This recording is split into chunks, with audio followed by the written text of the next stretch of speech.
오늘은 착하고 충성된 종이란이라는 제목으로 하나님의 말씀 나누도록 하겠습니다. 오늘은 우리가 너무나도 잘 알고 있는 달란트 비유에 대한 말씀입니다. 지금까지 우리는 달란트 비유를 들으면 이렇게 생각을 했었습니다. 하나님이 주신 재능을 가지고 성실하게 사역하여서 큰 사역의 열매를 맺어야 한다라고 배워왔습니다. 그러나 달란트 비유는 단순한 그런 의미가 아닙니다. 달란트 비유는 예수님께서 마태복음 24장에서부터 시작되는 이 마지막 때를 살아가는 그리스도인들은 과연 어떻게 살아갈 것인가에 대한 깨달음을 주시기 위해서 주신 비유의 말씀 중에 하나인 것이죠. 그래서 오늘 본문 앞부분을 보면 우리가 또 잘 알고 있는 비유가 한 가지 있습니다. 10처녀의 비유가 나옵니다. 잘 알고 있는 대로 5처녀는 기름을 준비하여 신랑이 늦게 왔을 때 그를 맞이하여 잔치에 참여하게 되었고, 또 다른 5처녀는 기름을 준비하지 않아서 신랑이 올 때 어떻게 합니까? 기름을 준비하러 나간 사이에 이미 그 집의 문이 닫혀져 버려서 잔치에 참여하지 못하게 되었다라고 하는 이야기인 것이죠. 그래서 이 비유의 마지막 부분은 이렇게 결론을 맺습니다. 그런즉 깨어있으라 라고 우리에게 말씀해주고 있습니다. 여러분, 깨어있으라 라고 하는 이 말이 무슨 의미겠습니까? 여러분, 비유를 보면 이 10처녀들은 모두 다 신랑이 늦게 옴으로 말미암아 다 잠에 빠져 있었습니다. 그러므로 물리적으로 자지 말라고 하는 말은 아닐 것이죠. 그런데 자고 있다가 신랑이 오고 있다라고 하는 말을 들은 5처녀는 신랑과 함께 참여하게 되었지만 또 다른 5처녀는 잔치에 참여할 수 없었습니다. 그 이유가 무엇 때문입니까? 바로 기름을 준비하지 않았기 때문이죠. 5처녀는 기름을 준비하여 등불의 불이 점점 희미해져 갈 때에 기름을 부음으로 말미암아 다시 불을 활활 태워서 신랑을 맞이할 수 있었지만, 또 다른 5처녀는 기름을 준비하지 않았기 때문에 불이 꺼져가는 그 사이에 그 모든 것들, 기름을 사러 간 사이에 이미 신랑이 왔으므로 문이 닫혀서 그 잔치에 참여할 수 없게 되었던 것이죠. 그러므로 이 비유의 핵심은 무엇이냐면 신랑이 오기 전에 기름을 준비해야 한다는 것입니다. 마찬가지로 그리스도인들은 주님이 오시기 전에 그에 합당한 준비를 해야 한다는 것입니다. 그러면 언제 준비해야 됩니까?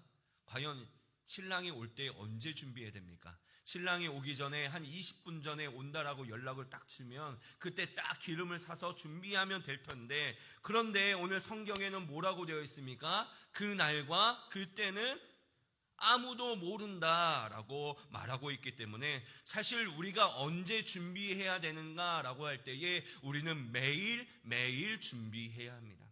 주님은요, 내일 오실 수도 있습니다. 주님은요, 모레 오실 수도 있어요. 주님은요, 1년 후에 오실 수도 있습니다. 우리는 아무도 그때와 그 시기를 모르기 때문에 우리는 매일매일 준비를 하고 있어야 하는 것이죠. 이것이 바로 10처녀 비유의 교훈입니다. 그렇다면 무엇을 준비해야 될까? 알겠다. 우리가 이제 매일 준비하는 건 알겠다. 그런데 우리가 무엇을 준비해야 되는가라고 생각할 때에 우리는 그 다음 비유인 이 달란트 비유를 우리가 읽고 우리가 깨달아야 한다는 것이죠. 달란트 비유의 내용에 말하기에 앞서 우리는 이 달란트 비유를 예수님께서 말씀하실 때 그 최초의 청중이 누구인지를 생각해야 됩니다. 여러분, 예수님이 이 달란트 비유를 얘기했을 때 처음 들었던 사람들이 누구일까요? 퀴즈입니다. 누구일까요? 대답 안 하기로 작정하신 겁니까? 유대인들이죠. 우리가 아닙니다. 유대인들에게 처음 이 이야기를 했을 것입니다. 그러므로 우리는 이 비유를 들을 때에 우리의 시각이 아니라 바로 유대인들의 시각, 유대인들의 문화를 생각하면서 이 비유를 읽어야 한다는 것이죠. 그렇다면 달란트 비유는 이렇게 시작합니다. 어떤 사람이 외국으로 얼마 동안 가게 되었습니다. 그래서 이때의 종들에게 자기의 소유를 맡깁니다. 그리고 그 종들의 재능대로 누구에게는 5달란트, 누구에게는 2달란트, 누구에게는 1달란트를 줍니다. 우선 우리가 달란트를 좀 생각해 봐야 되는데요. 여러분, 달란트가 무엇입니까? 우리가 그냥 뭐 주일학교 때 몇 달란트 막 너무 쉽게 생각하지만 여러분 달란트가 무엇입니까? 달란트는요 무게의 단위이기도 하지만 화폐의 단위이기도 합니다. 당시 이스라엘은요 로마의 속국이었습니다. 그렇기 때문에 로마 화폐 단위를 사용했는데 달란트는요 로마 제국의 화폐 중에 가장 최상위의 화폐였다라는 것이죠.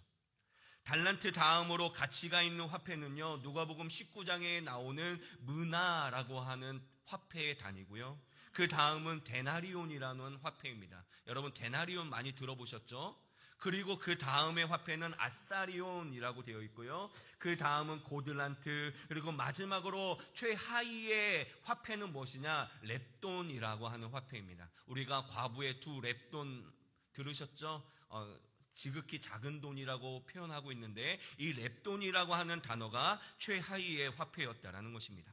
그렇다면 한 달란트의 가치는 어느 정도 될까? 아무도 많이들 들어보셨을 텐데 이 한 달란트를 환산하면 데나리온으로 환산하면 6천 데나리온이 된다고 합니다. 그러면 데나리온은 어느 정도의 가치가 될까? 한 데나리온은 바로 노동자 하루의 임금이다라고 하고 있습니다. 그러므로 한 달란트는 어느 정도가 되는가 하면 노동자가 매일매일 일하여서 한 푼도 쓰지 않고 약 20년간을 모아야 하는 어마어마한 돈이 바로 한 달란트예요. 우리는 주일학교 때 한 달란트 주면 뭐 이거 주나 그러지만 한 달란트가 이렇게 엄청난 큰 돈이라는 것이죠. 보통 사람들에게 있어서는 평생에 한번 만져볼까 말까 한 돈이 바로 한 달란트라는 것이었습니다. 그런데 오늘 이 비유에 나오는 이 사람이 얼마나 큰 부자인지 한 사람에게는 5달란트를 주고 한 사람에게는 2달란트를 주고 한 사람에게는 1달란트를 주는 거예요. 여러분 엄청난 거예요. 그러니까 한 달란트를 우리나라 돈으로 얘기하면 약 한 20억 정도 되는데요. 그러면 이 사람의 재산이 얼마 정도 됩니까? 큰 돈을 가지고 있었던 것이죠. 이 사람은 이렇게 사람들에게 달란트를 나눠주고 장사하라고 명령한 후에 곧바로 외국으로 떠났습니다. 여기서 우리가 또 한 가지 달란트 비유에 있어서 기억해야 될 것은 무엇이냐면 당시 유대 사회에서 주요 산업은 무엇인가라고 하는 것이죠. 여러분 당시 유대 사회에서 가장 주요한 산업은 무엇이었냐면 농업이었습니다. 농사를 짓는 거예요. 열심히 곡식을 심고 포도를 심고 해서 농사하는 것이 농업이 바로 그들에게 주된 산업이었습니다. 또한 제사에 필요한 양과 염소를 돌보는 목축업이 잘 발달했고요. 그리고 성전에 가면 뭐가 있습니까? 성전 기물들이 있죠. 그렇기 때문에 이 기물들을 만드는 수공업이 발달했던 것이 바로 유대 사회였습니다. 반대로 우리가 지금 우리 사회에 가장 발달한 것이 무엇이냐면 금융업이라든지 상업이라든지 이런 것들이 있는데 유대 사회는 이런 것들이 발달하지 않았습니다. 왜냐하면 유대인들은 구약의 율법을 지켜야 되지 않습니까? 그런데 율법을 보면 이자를 받지 말라라고 분명하게 말하고 있어요. 그러니 금융업이 발달할 수가 없는 것이죠. 또한 율법을 보면 화려한 사치품이나 장신구들을 사용하지 말라라고 말하고 있기 때문에 이 금융업이라든지 상업 등이 거의 전무한 사회가 바로 유대 사회였다라는 것이죠. 그래서 아무리 많은 돈을 가지고 장사를 하더라도 손해볼 가능성이 농후한 사회가 바로 유대 사회였다라는 것입니다. 그러므로 오늘 주인이 종들에게 장사하라고 5달란트를 주고 2달란트를 주고 1달란트를 주고 떠났다라고 하는 이 비유를 들었을 때에 당시 유대 사람들은 어떻게 생각했을까? 우리가 그것을 생각해야 돼요. 우리가 그냥 단순히 그냥 많은 돈을 주고 떠났다라고 생각하지만 유대인들이 그 이야기를 들었을 때 어떻게 생각했을까? 바로 이 이야기는 실제는 가능한 이야기가 아니었을 것이다 라고 생각했다라는 것이죠. 아무리 돈이 많은 부자라 할지라도 아들이 아니고 종들에게 여러분 일반인들이 정말 평생에 한번 만질까 말까 한 달란트를 그 종들에게 맡기고 떠나간 사람들이 있겠습니까? 없다라는 거예요. 만약에 한 100데나리온을 줬다라고 하면 사람들이 그럴 수 있지라고 생각하는데 정말로 일반인들이 만지기 어려운 이 달란트를 종들에게 맡겼을 거라고 하는 이 이야기는 아예 설정 자체부터 말이 안 되는 것이다라고 이야기한 것입니다. 뿐만 아니라 아까 유대 사회는 어떻습니까? 상업이 발달하지 않았기 때문에 아무리 큰 돈으로 장사를 하더라도 분명히 이윤을 내기는커녕 손해를 보고 돈을 다 잃어버리게 될 것이기 때문에 주인이 바보가 아닌 이상 그렇게 할 리가 없다라고 생각하고 이것은 말도 안 되는 설정의 이야기다라고 생각했을 거라는 거예요. 아니 차라리 그 돈으로 장사할 바에는 어떻게 하는 게 낫다? 그냥 땅속에 묻어두는 것이 더 낫다라고 생각할 정도로 그런 유대 사회는 상업이 발달하지 않는 사회였다라는 것이죠. 그렇다면 우리는 의문이 생깁니다. 왜 예수님께서는 당시 사람들이 느끼기에 말도 안 되는 이 설정으로 이야기를 만들어 비유로 말씀하신 것일까? 중요한 것은 바로 이제부터입니다. 이후로는 주인들로부터 돈을 받은 종들의 이야기가 시작되고 있습니다. 오늘 본문 우리 16절의 말씀을 함께 읽어보도록 하겠습니다. 오늘 본문 16절의 말씀입니다. 함께 읽겠습니다. 시작. 5달란트를 받은 자는 바로 가서 그것으로 장사하여 또 5달란트를 남기고. 아멘. 여러분 5달란트를 받은 종이 어떻게 합니까? 그 돈을 받고 바로 가서 장사를 시작하였다라고 말하고 있습니다. 여러분 유대 사회는 분명히 상업이 거의 전무하다고 했습니다. 그렇기 때문에 여러 가지 고려를 해보고 시작해도 늦지 않는데 바로 가서 장사를 하였다라고 말하고 있습니다. 여러분 이 종들의 모습을 볼 때에 유대인들은 어떻게 생각할까요? 아마도 무모한 도전이라고 생각했을 거예요. 장사가 안 될 것은 뻔하고 망하게 될 것이 뻔한데 아무리 주인이 장사하라고 돈을 줬더라도 다른 궁리를 해야 되지 않았을까라고 생각하며 장사하러 간 이 종을 이해하지 못했을 것입니다. 그리고 17절을 보면 2달란트를 받은 종도 어떻게 합니까? 5달란트 받은 자와 똑같이 곧바로 가서 장사를 시작합니다. 그러나 18절을 가면 1달란트를 받은 종은 어떻게 합니까? 땅을 파고 그 주인의 돈을 감추었다라고 말하고 있습니다. 아마도 유대인들은 이 1달란트 받은 종이 그 한 행동을 듣고 나서는 그나마 현실적인 종이 하나는 있구나라고 생각했을 거예요. 5달란트 받은 사람, 2달란트 받은 사람, 이들은 현실성이 없어. 아니 장사하면 분명히 망하게 될 것이 뻔한데 그걸 가지고 왜 장사를 해? 차라리 1달란트 받은 사람처럼 그것을 땅에 묻고 있는 것이 현실적이야 라고 생각했을 것입니다. 시간이 지난 후에 오래되어 주인이 돌아와 종들을 부른 후에 결산을 시작합니다. 성경에 보면 결과가 어떻게 되어 있습니까? 5달란트 받은 사람, 2달란트 받은 사람은 칭찬을 받고 1달란트 받은 사람은 책망을 듣게 됩니다. 유대인들이 생각했던 결과와는 너무 다른 거예요. 여러분 그 이유가 무엇 때문이냐라는 거예요. 결론을 좀 말씀드리면 여러분 이 주인은요 애초에 종들에게 돈을 줄 때에 이윤을 남길 거라고 하는 데 관심이 없었다라는 거예요. 다시 한번 말씀드립니다. 이 주인은요 5달란트를 주고 2달란트를 주고 1달란트를 줄 때에 종들이 이 돈을 가지고 이윤을 낼 거라고 하는 것을 전혀 생각하지 않았습니다. 왜요? 여러분 장사를 하라고 명령했기 때문입니다. 당시 사람들 지나가는 애들도 장사하면 안 될 거라고 다 알고 있는데 여러분 이 주인은 종들에게 뭘 하라고 얘기했습니까? 장사하라고 명령한 것입니다. 그렇다면 주인이 결산할 때에 그 기준이 무엇이냐라는 거예요. 그것은 바로 자기가 준 달란트를 가지고 종들이 어떻게 했느냐에 달려 있었다라는 것입니다. 5달란트 받은 자와 2달란트 받은 자는 주인이 돈을 주고 외국으로 떠난 그 다음에 어떻게 합니까? 바로 가서 장사를 했다라고 기록하고 있습니다. 그 돈을 감당할 만한 능력도 없고 이윤도 낼 자신이 없습니다. 지혜도 없습니다. 장사를 할 수 있는 환경도 아닙니다. 그런데도 장사를 한 거예요. 그냥 그들은 주인이 명령한 대로 주인의 뜻대로 바로 가서 장사를 시작했다라는 것입니다. 여기서 가다라고 하는 이 말은요 헬라어로 포류오마이라는 단어를 쓰고 있습니다. 여러분 이 단어의 의미는 무엇이냐면 사명이나 목적을 가지고 가다라는 의미를 가지고 있습니다. 즉 주인이 명령했으니 그냥 그 말에 순종해서 갔다라는 거예요. 그것을 통해 손해를 볼 수도 있고 어려움을 당할 수도 있고 힘든 일을 겪을 수도 있는데도 불구하고 누가 원했기 때문에 가는 것입니까? 주인이 원했기 때문에 가는 거예요. 이 단어가 쓰인 대표적인 구절은요, 마태복음 28장 19절의 말씀이에요. 우리 이 말씀 함께 읽겠습니다. 시작.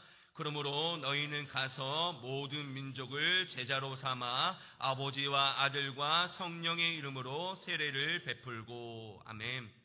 예수님이 제자들에게 주신 위대한 명령 아닙니까? 그런데 오늘 뭐라고 얘기하고 있습니까? 주님께서 너희는 가라라고 말하고 있는 거예요. 너희는 가서 모든 민족으로 제자를 삼아 아버지와 아들과 성령의 이름으로 세례를 베풀고 내가 내게 분부한 모든 것을 가르쳐 지키게 하라라고 말씀하고 있는 거예요.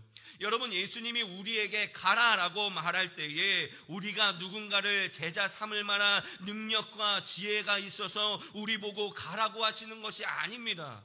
여러분, 분명히 생각해야 돼요. 우리가 그럴 만한 능력과 지혜가 있어서 하나님이 우리에게 가라고 하신 것이 아니에요. 내 모든 권세와 능력을 내게 줄 터이니 너는 사명으로 가라라고 주님께서 말씀하고 있는 것입니다. 그러므로 그 명령을 받은 우리는 어떻게 해야 합니까? 주님의 말씀을 수행할 만한 힘도 없고 능력도 없지만 주님께서 가라고 하시니 가는 것이 바로 종의 본분이라는 것이죠.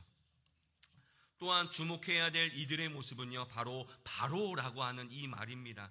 주인의 명령이 떨어지자마자 고민도 없이 즉시 장사하러 갔다라는 것입니다. 여기서 바로라고 번역된 헬라어는요, 유데오스라는 단어인데요. 여러분, 이 단어의 의미가 무엇인지 분명하게 알기 위해서는 우리가 다른 본문을 좀 볼 필요가 있습니다. 우리 사도행전 16장 10절에서 11절의 말씀입니다. 우리 함께 읽겠습니다. 시작. 바울이 그 환상을 보았을 때 우리가 곧 마게도냐로 떠나기를 힘쓰니 이는 하나님이 저 사람들에게 복음을 전하라고 우리를 부르신 줄로 인정함일러라. 우리가 드구아에서 배로 떠나 사모드라게로 직행하여 이튿날 네아폴리로 가고. 아멘. 오늘 사도 바울이요, 하나님께서 주신 환상을 보고 하나님이 원하시는 다음 선교지가 어디다? 마게도냐라는 것을 깨달았습니다. 그래서 어떻게 하냐면 오늘 11절에 보니까 드구아에서 배로 떠나 사모드라게로 직행하였다라고 표현하고 있습니다. 여기서 직행이라고 하는 이 단어에 유데오스가 쓰여져 있는 거예요. 여러분, 원래 이 당시에 사울의 계획이 무엇인지 아십니까? 바울의 무슨 계획인지 아십니까? 원래 바울은요, 아시아로 나서 복음을 전하기를 원했습니다. 그런데 성령께서 환상을 보여주셔서 마게도냐로 가서 너가 복음을 전하라고 하는 그 환상을 보자마자 이 사도 바울이 어떻게 합니까? 계획을 수정하고 즉시 사모드라게로 행선을 바꾼 것입니다. 이처럼 5달란트 받은 사람과 2달란트 받은 종들은요, 주인에 대해서 잘 알고 있었습니다. 그리고 주인의 뜻에 따라 손해를 받을 줄 알면서도 무모한 일인 줄 알면서도 즉시 장사하러 떠났던 것입니다. 왜냐하면 바로 주인의 뜻과 명령이 이들에게 있어서 가장 우선순위였기 때문이라는 것이죠. 반면에 1달란트 받은 사람은 어떻습니까? 오늘 본문 18절에 보면 이렇게 기록하고 있습니다. 우리 18절 함께 읽겠습니다. 시작. 1달란트 받은 자는 가서 땅을 파고 그 주인의 돈을 감추어 두었더니. 아멘. 1달란트 받은 사람도 어떻게 합니까? 갔대요. 그런데 이 갔다라고 하는 이 말은요, 전혀 다른 헬라어입니다. 여기서 쓰이는 헬라어는요, 아페르코마이라는 단어인데요. 여러분, 이 단어의 원래 의미는요, 물러가다, 떠나가다라는 의미를 가지고 있습니다. 이 단어가 쓰인 대표적인 성경의 이야기가 어디냐면 누가복음 18장에 보면 부자 청년의 이유가 나오고 있습니다. 여러분, 부자 청년이 예수님께 와서 이렇게 묻죠. 예수님, 어떻게 하면 영생을 얻을 수 있겠습니까? 라고 묻습니다. 그러자 예수님이 뭐라고 말씀하시죠? 내가 부자인 거 다 알아. 너 소유를 다 팔아 가난한 자들에게 주고 나를 따르라 라고 말씀하십니다. 이에 청년은 어떻게 합니까? 내가 부자인 까닭에 근심하며 예수님의 곁을 떠나갔다라고 말하고 있습니다. 예수님의 명령과 뜻에 동의하지 않고 순종하지 않고 갔다라는 의미예요. 마찬가지로 오늘 1달란트를 받은 사람이 갔다라고 하는 것은 장사하라고 하는 주님의 뜻에, 주인의 뜻에 따르지 않았다라는 거예요. 당시 유대인들의 생각처럼 자기 스스로 판단하여 주인의 뜻보다는 안전하게 돈을 잘 관리하는 것이 낫다고 생각하여 돈을 땅속에 숨겨두었다라는 것입니다. 이렇게 한 달란트를 받은 사람이 생각한 이유는 무엇이냐면 근본적으로 이 사람이 주인에 대해서 몰랐기 때문입니다. 24절을 보면 이 사람은 주인에 대해서 이렇게 말하고 있습니다. 우리 본문은 24절의 말씀 함께 읽겠습니다. 시작. 한 달란트 받았던 자는 와서 이르되 주인이여 당신은 굳은 사람이라 심지 않는 데서 거두고 해치지 않는 데서 모으는 줄을 내가 알았으므로. 아멘. 여러분, 이 사람은 주인을 어떻게 평가합니까? 굳은 사람이라고 평가하고 있어요. 여러분, 이 굳은 사람이 어떤 의미냐면 냉정한 사람, 잔인한 사람을 의미하고 있습니다. 절대로 손해보려고 하지 않고 손해볼 때에는 과감하게 종들에게 벌을 주는 그런 나쁜 주인이다라고 생각한 것입니다. 보통 주인들이 다 그러니 자기 주인도 그럴 거라고 생각한 것이죠. 그래서 자기 안위를 위해서 돈을 땅속에 묻어두었던 것입니다. 주인의 뜻보다는요, 자기의 안위가 더 우선순위였다라는 것이죠. 그렇지만 이 주인은요, 그런 사람이 아니었다라는 것이죠. 그렇기 때문에 한 달란트 받은 종은요, 주인에 대해서 잘 몰랐고 그래서 주인이 원하시는 것을 하지 않았던 것입니다. 그러므로 결산할 때에 5달란트 받은 사람, 2달란트 받은 사람이 착하고 충성된 종이라고 칭찬받았던 이유는요, 여러분, 이윤을 남겨서가 아닙니다. 우리는 착각해요. 5달란트 받은 사람, 2달란트 받은 사람이 칭찬을 받은 거는 또다시 5달란트를 남기고 2달란트를 받았기 때문에 칭찬받았다고 생각해요. 아닙니다. 여러분, 이들이 칭찬받은 이유는 무엇이냐면 큰 위험에도 불구하고 주인의 뜻을 알고 즉시 행동했고 주인을 위한 삶을 살았기 때문입니다. 그리고 한 달란트 받은 자가 악하고 게으른 종이라고 책망받은 것은요, 주인의 뜻을 전혀 모르고 행동하지 않았고 주인을 위한 삶이 아니라 자기를 위한 삶을 살았기 때문에 악하고 게으른 종이라고 책망받았던 것입니다. 사랑하는 성도 여러분, 오늘 이 달란트 비유가 이 마지막 때를 살아가는 우리에게 무엇을 준비하라고 주시는 비유입니까? 바로 우리의 주인 되시는 하나님을 알고 하나님의 뜻을 알아 무모하더라도 그럴 만한 힘이 없더라도 주님의 뜻대로 바로 가서 사명을 위해 일하라고 하는 것이 바로 하나님의 뜻이라는 거예요. 삶의 우선순위가 나를 위한 삶이 아니라 주인을 위한 삶을 준비하고 살아가기를 하나님은 원하고 계신다라는 것입니다. 달란트 비유의 교훈이 바로 이거예요. 너가 준비할 것은 이거야. 내가 곧 다시 올 텐데 이때까지 너희가 어떻게 살아야 되는지 알아? 너희가 너희를 위한 삶이 아니라 주인을 위한 삶을 살아야 돼. 그게 때로는 무모할지라도, 그게 때로는 하나님 말이 안 된다 할지라도 하나님의 명령이 떨어졌으니 너희는 그 명령에 따라 순종하며 그 일을 하라고 우리에게 말씀하고 있다는 거예요. 이게 바로 착하고 충성된 종입니다. 여러분, 착하고 충성된 종은요, 많은 이윤을 남겨서가 아니에요. 많은 열매를 남겨서가 아닙니다. 하나님의 말씀에 순종했기 때문에 착하고 충성된 종이었다라는 것이죠. 하나님은요, 우리에게 요구하시는 것은 많은 열매가 아닙니다. 그냥 하나님의 뜻대로 가서 사명을 위해 살아가는 것을 우리에게 원하시는 거예요. 사역하는 동안 정말로 많은 열매를 맺었던 바울이 이렇게 고백하지 않았습니까? 고린도전서 3장 6절에서 7절의 말씀인데요. 이렇게 말하고 있죠. 나는 심었고 아볼로는 물을 주었으되 오직 하나님께서 자라나게 하셨나니 그런즉 심는 이나 물 주는 이는 아무것도 아니로되 오직 자라게 하시는 이는 하나님뿐이니라. 아멘. 하나님은요, 우리에게 물 주고 그리고 씨 뿌리기를 원하시지 우리에게 자라가게 하기를 원하시는 것은 아니라는 거예요. 다만 씨앗을 뿌리고 물을 주는 일에 우리의 우선순위를 두고 살아가라고 우리에게 말씀하고 있다는 것입니다. 여러분, 우리가 씨를 뿌리고 물을 줄 곳이 어디입니까? 여러분 어디다가 씨를 뿌리고 어디다가 물을 주겠습니까? 여러분 우리가 씨를 뿌리고 물을 줄 곳은요 교회가 아닙니다. 저 세상이에요. 여러분 우리가 세상에 하나님의 뜻을 우리 마음에 두고 그 뜻을 위해 우리가 열심히 해서 살아가야 됩니다. 그리스도인답게 살아가야 되고요. 우리의 입술로 복음을 전해야 되는 거예요. 그게 바로 하나님이 우리에게 원하시는 모습이라는 거예요. 원하시는 모습. 그러나 우리가 이러한 삶을 살기 위해서 교회는요 매우 중요합니다. 왜냐하면 교회는요 은혜의 모체이자 생명이 있는 공동체이기 때문에 그렇습니다.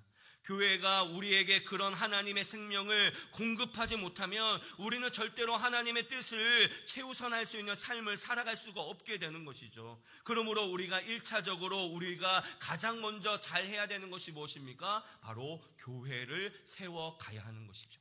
우리가 이 교회가 무너지면요 아무리 우리가 세상에 나가서 복음을 증거하고 하나님의 뜻대로 살려고 해도 살 수가 없는 거예요. 왜냐하면 우리가 이 가운데 은혜를 받고 이 가운데 성령을 받아야 우리가 세상에 나가서 하나님의 복음을 증거할 수 있기 때문인 것이죠. 그렇다면 교회를 어떻게 세울 수 있을까? 에베소서 4장 11절에서 12절에 보면 이렇게 기록하고 있습니다. 그가 어떤 사람은 사도로, 어떤 사람은 선지자로, 어떤 사람은 복음을 전하는 자로, 어떤 사람은 목사와 교사로 삼으셨으니 이는 성도를 온전하게 하여 봉사의 일을 하게 하며 그리스도의 몸을 세우려 하심이라. 아멘. 하나님께서 누구는 사도로 세우시고 누구는 선지자로 세우셔서 각각 은사에 따라 은사와 직분을 주고 사역하게 하셨다라는 거예요. 여러분 이렇게 하신 이유가 무엇이냐면 성도 각 사람을 온전하게 하며 봉사의 일을 하게 하며 결국 그리스도의 몸이 교회를 세워나가기 위한 것이라는 거죠. 하나님이 목사인 저 한 사람만이 이 일을 할 수 있게끔 만들었으면 아마 저는 만능인이 돼 있어야 돼요. 설교도 잘해야 되고 열심히 봉사도 해야 되고 뚝딱뚝딱 문제 잘 만들어야 되고 음식도 잘 만들어야 되고. 그런데 제가 만든 음식 다들 못 드시잖아요. 왜냐하면 저는 요리를 잘 할 수 있는 능력이 없기 때문에 그래요. 우리는 각자 하나님께서 주신 은사가 있고 우리는 하나님이 주신 각자의 재능이 있습니다. 제 혼자 그것을 다 할 수 있었으면 하나님이 저에게 다 주셨을 거예요. 그런데 교회라고 하는 것은 우리가 다 각자의 일을 가지고 은사를 가지고 함께 연합하여 하나님의 몸인 교회를 세워가기 위해서 만드셨다라는 거예요. 다시 말해 하나님의 말씀을 가르치고 전하는 저를 비롯하여서 찬양으로 섬기는 찬양단과 성가대, 다음 세대를 세우는 교사, 교인들의 식사를 섬기는 주방봉사, 교인들의 기도 제목을 놓고 기도하는 중보기도팀, 이 모든 사역은요 교회가 하나님의 은혜의 모체가 되기 위해 필요한 사역들이고 여기 있는 우리 모두가 함께 맡아서 해야 할 사역들이라는 것이죠. 여러분 온전한 몸이 되기 위해서는요 눈만 잘 기능해서는 안 돼요. 코도 잘 기능해서는 안 됩니다. 손도 잘 기능을 해야 되고요. 발도 걸어갈 수 있는 길이 있어야 온전한 몸이 되는 것이죠. 아무리 눈이 좋으면 뭐합니까? 다리가 아프면요 여행을 못 가요. 좋은 뷰 이렇게 봐야 되는데 아무리 미각이 뛰어나도 다리가 아프면요 맛있는 음식 못 먹어요. 그렇지 않습니까? 그렇기 때문에 하나님께서 여기 계신 우리 모든 성도들에게 은사를 주셨고 재능을 주셨다라고 하는 것은 우리가 함께 연합하여 이 참 좋은 교회를 세워나갈 수 있도록 우리에게 그렇게 은혜를 허락해 주셨다라는 것이죠. 이것이 바로 하나님의 뜻이라는 거예요. 그러므로 착하고 충성된 종으로서 주인의 뜻을 알고 행하는 자들이 되기를 주님의 이름으로 축복합니다. 우리는 누구나 부족하고 연약합니다. 여러분 우리가 무엇인데 하나님의 일을 감당하고 우리가 무엇인데 하나님의 사명을 감당할 수 있겠습니까? 그러나 주님의 뜻은요 우리가 바로 가서 일하기를 원하는 거예요. 내가 너희에게 능력을 줄 것이고 내가 너희에게 권세를 줄 것이니 너희는 걱정하지 말고 비록 어려울지라도 너희가 가면 내가 너희에게 능력을 줄 것이다 라고 말씀하고 있는 것입니다. 여러분, 능력은요, 가만히 있다고 해서 주어지는 게 아니에요. 내가 일을 할 때 능력이 나타나는 것이죠. 여러분, 부활이라고 하는 것은 내가 죽음을 경험해야 부활이 나타나는 거예요. 왜 부활의 그 경험을 우리가 느끼지 못합니까? 우리가 죽지 않기 때문에 그래요. 우리가 어려운 가운데 있지 않기 때문에 그래요. 여러분, 어려운 가운데 있어야 부활의 경험을 하지 않겠습니까? 그런데 우리가 어려운 가운데 가지 않으려고 하니까 부활을 경험할 수가 없는 것이죠. 하나님은 오늘 우리에게 사명을 주셨습니다. 그리고 착하고 충성된 종이 어떠한 사람인지를 우리에게 보여주셨습니다. 여러분, 착하고 충성된 종은 어떤 사람입니까?